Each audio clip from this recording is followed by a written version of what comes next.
Hi friends, நம்ம விஜய் மல்லி ஸ்டோரியில் வந்து பார்த்தீங்கன்னா விஜய் வெண்பா பற்றியும் அண்ட் தென் வந்து ரஞ்சிதா அண்ட் தென் போதும் பெண்ணை சித்தி பற்றியும் அண்ட் இன்னொரு பக்கமாக வந்து பார்த்தீங்கன்னா நம்ம மல்லி அரவிந்த் பற்றியும் வந்துட்டு கதைகள் 3 விதமாக வந்து எடுத்துட்டு இருக்காங்க.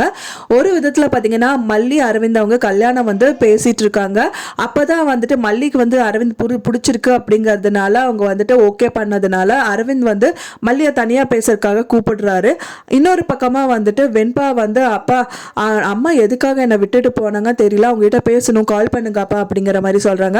இன்னொரு விதத்தில் வந்து பார்த்தீங்கன்னா நம்ம ரஞ்சிதாக்கு வந்துட்டு நிஷா ஒரு ட்விஸ்ட் வச்சுருக்காங்க அப்படின்னே சொல்லலாம். ஒரு 5 நாளில் தான் உங்களுக்கு 5 நாளில் உங்களுக்கு வந்து கல்யாணம் பண்ணிக்கணும் நீங்கள், அப்படி இல்லாட்டா வெண்பாவை நான் வந்து அப்ராடு கூட்டிகிட்டு போயிடுவேன்னு சொல்லிட்டு விஜய் கிட்ட நம்ம நிஷா வந்து சொல்லிட்டு இருக்காங்க. அதை கேட்டவுடனே ரஞ்சிதாக்கு 5 நாளில் கல்யாணமா, எப்படி பாட்டி என்ன இப்படி சொல்கிற, எனக்கு தலையை வெடிச்சிரு மாதிரி இருக்குது அப்படிங்கிற மாதிரி ரஞ்சிதா புலம்புறாங்க.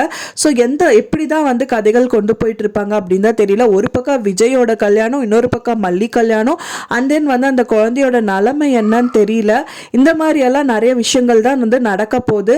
என்ன எதில் வந்து முடியும் அப்படின்னு தான் தெரியல. வெயிட் பண்ணி பார்க்கலாம் ஃப்ரெண்ட்ஸ். எப்படி நடந்தால் நல்லா இருக்கும் அப்படின்னு சொல்லிட்டு எனக்கு மறக்காம கமெண்ட்ல ஷேர் பண்ணுங்க. நான் சொன்ன இந்த தகவல் உங்களுக்கு பிடிச்சிருந்தா மறக்காம லைக் பண்ணுங்க, ஷேர் பண்ணுங்க, கமெண்ட் பண்ணுங்க. மேலும் இன்னொரு மல்லி சீரியல் அப்டேட்டோட நெக்ஸ்ட் மீட் பண்றேன். தேங்க்ஸ் ஃபார் வாட்சிங் மை வீடியோ ஃப்ரெண்ட்ஸ். நெக்ஸ்ட் வீடியோல பார்க்கலாம்.